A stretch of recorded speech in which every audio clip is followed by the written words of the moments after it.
राजस्थान के अलवर जिले में बसे अरावली पर्वतों के बीच बसा हुआ है भानगढ़ का किला। कभी यह जगह बहुत ही समृद्ध राज्य हुआ करती थी। राव भोम सिंह ने यहाँ अपना सुंदर महल बनवाया था।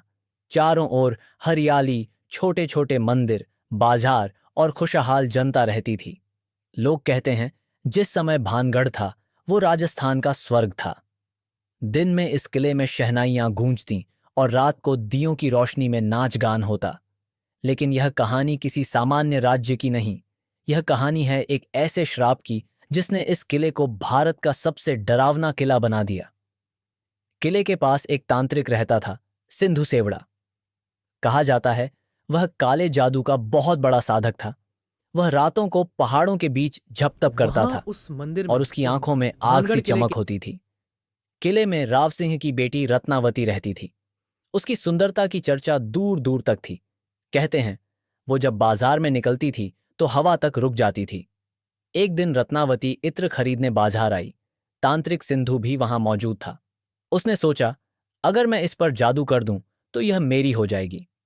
उसने इत्र की शीशी पर मंत्र फूंका ताकि रत्नावती उस पर मोहित हो जाए। लेकिन रत्नावती कोई आम लड़की नहीं थी। वह तेजस्वी और बुद्धिमान थी। उसने जादू को पहचान लिया और वही शीशी एक पत्थर पर दे मारी।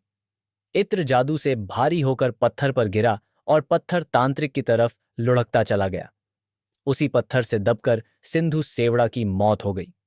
मरते मरते उसने किले को देखा और भयानक श्राप दिया, जैसे आज मैं मरा हूं वैसे ही इस किले का हर व्यक्ति बिना अंतिम संस्कार के मरेगा और यह किला हमेशा के लिए बर्बाद हो जाएगा।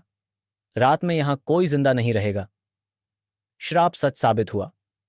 कुछ ही महीनों में पड़ोसी राज्य ने भानगढ़ पर हमला कर दिया। युद्ध इतना भयानक था कि रत्नावती सहित सैकड़ों लोग मारे गए। चारों तरफ सिर्फ लाशें और खामोशी रह गई। किले की गलियों में खून बहने लगा। लोग कहते हैं रत्नावती की आत्मा और सिंधु सेवड़ा की आत्मा आज भी किले में भटकती है।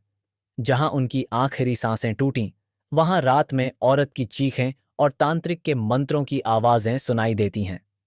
आज भी असैरगार दरवाजे से अंदर जाते ही ठंडी हवा का झोंका महसूस होता है, जैसे कोई अदृश्य हाथ आपको छू गया हो। किले में कुछ जगहें ऐसी हैं जहां मंदिरों की घंटियां अपने आप बजती हैं, दरवाजे अपने आप बंद हो जाते हैं, औरतों के रोने की आवाजें आती हैं, किसी के चलने की परछाइयां दीवारों पर दिखाई देती हैं। स्थानीय लोग कहते हैं अगर कोई सूर्यास्त के बाद किले में रुक जाए तो वो वापस नहीं लौटता। कई बार लोग रोमांच के लिए रात में गए पर कोई लौटकर नहीं आया। कुछ को दीवारों पर अजीब आकृतियां दिखीं, कुछ को लगा कोई उनका पीछा कर रहा है। भारतीय पुरातत्व विभाग एएसआई ने किले के दरवाजे पर बोर्ड लगा रखा है, सूर्यास्त के बाद और सूर्योदय से पहले भानगढ़ किले में प्रवेश करना सख्त मना है। यह भारत का एकमात्र किला है जहां रात में जाने की कानूनी मनाही है। कई बार वैज्ञानिकों और घोस्ट हंटर्स ने किले में कैमरे लगाए। रिकॉर्डिंग में अजीब परछाइयां, अचानक बंद दरवाजे और अज्ञात आवाजें कैद हुईं। कुछ कैमरे खुद ब खुद बंद हो गए। 2012 में दिल्ली की एक युवाओं की टीम भानगढ़ पहुंची। वे कैमरे, टॉर्च और रिकॉर्डर लेकर अंदर घुसे। पहला घंटा सब ठीक रहा, लेकिन जैसे जैसे रात गहराती गई, किसी ने उनके पीछे से फुसफुसाया, यहां से निकल जाओ। टॉर्च अपने आप बंद होने लगी। एक दीवार पर सफेद साया दिखा जो कुछ सेकंड में गायब हो गया। एक लड़का अचानक चिल्लाया, किसी ने मेरा कंधा पकड़ा। बाकी सब डर के मारे भागे और बाहर पहुंचते ही देखा वो लड़का जमीन पर बेहोश पड़ा था। बाद में उसने कहा, वहां कोई उस अदृश्य मंदिर हाथ में, मुझे उस अंदर खींच रहा भानगढ़ था। किले के कोई कैंपस मेरे के कान अंदर में हंस रहा एक था। ऐसी कई चीज है, बुजुर्गों एक का ऐसी मानना है कि जगह है रत्नावती और जिसके सिंधु बारे की में सुनकर आप आत्माएं चौंक जाएंगे। आज भी अधूरी क्योंकि जहां इच्छाओं पर में बात भटक रही हैं। भूतों की होती है, वहां रत्नावती पर की अगर मौत के बाद हनुमान, उसका अंतिम संस्कार भगवान जो नहीं हुआ हनुमान है, और राम सिंधु भक्त का हनुमान, श्राप कभी टूटा नहीं।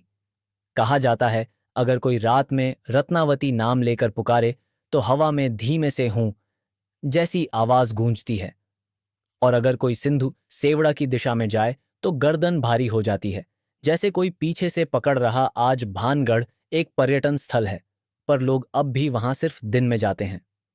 गाइड लोग भी शाम होने से पहले जगह छोड़ देते हैं। किले की टूटी दीवारें, अधूरे मंदिर और जर्जर महल जैसे अभी भी किसी इंतजार में हैं। पर किसी ने उस इंतजार को तोड़ने की हिम्मत नहीं कि भानगढ़ की कहानी एक सच्ची ऐतिहासिक घटना से जुड़ी हुई है, लेकिन आत्माओं का यह रहस्य आज भी अनसुलझा है। कहते हैं भूतों की आवाज कभी रिकॉर्ड में नहीं आती, लेकिन जो वहां जाता है उसके दिल में हमेशा के लिए बस जाती है। किले के ऊपर मंडराते बादल, हवा की सरसराहट और टूटी हुई दीवारों की खामोशी में आज भी रत्नावती की चीखें और सिंधु की हंसी सुनाई देती हैं, और हर कोई सूर्यास्त से पहले वहां से भाग जाता है। आवाज